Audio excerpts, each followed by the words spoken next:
Our conductor for this week's programme is Paul Leddington Wright.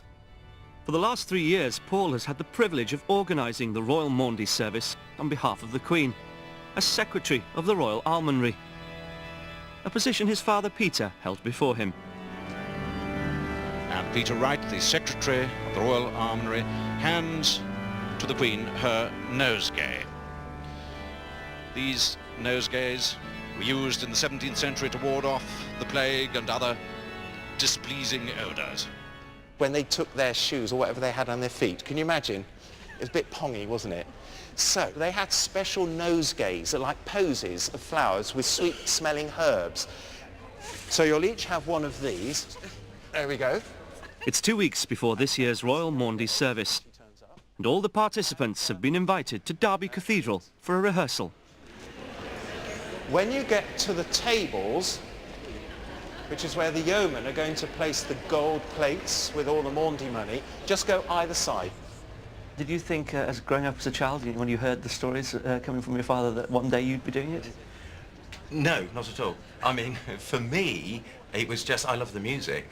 And as a youngster, all I wanted to do was get up in the organ loft and see these great big cathedral organs and listen to the choir sing.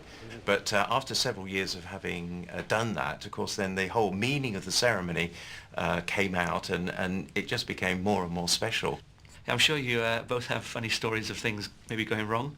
Yes, particularly at Coventry. The Queen handed the purses to a lady who not only lifted up her arms to take the purses, but as she did so, up came the other arm, and she thrust into the hands of the Queen a jar of homemade marmalade. Now, the Queen had this marmalade. She turned to her High Almoner and asked if he could take it. Well, he couldn't, because he had another load of purses to pass to the Queen.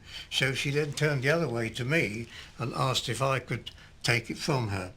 Well, I had a nosegay in my hand, but I did have one hand free, and I managed to take it, and I hid it in my gown, and I was walking very sedately around the rest of the cathedral, holding this marmalade tightly down here.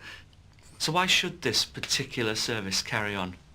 Well, I don't think Christians would want it any other way. It sends such a wonderful example to all of us of the humility and service that not only our sovereign has given, but some of these old people have done some amazing things in their life. And I think it's one way of recognising them. I suppose you could say it was a kind of religious investiture, but it's one way of saying thank you for the great things that they have done. Is God at the heart of it, or is it ceremony at the heart of it? God must be at the heart of it. There's no doubt about that. And we are all very conscious when we're planning the service that we are doing something that Christ did at the Last Supper.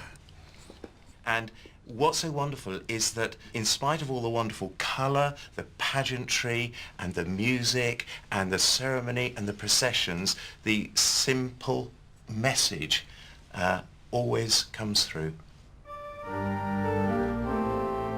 And helping to carry that spiritual message every year are members of the Queen's own Chapel Royal Choir, dressed in their distinctive red state uniform.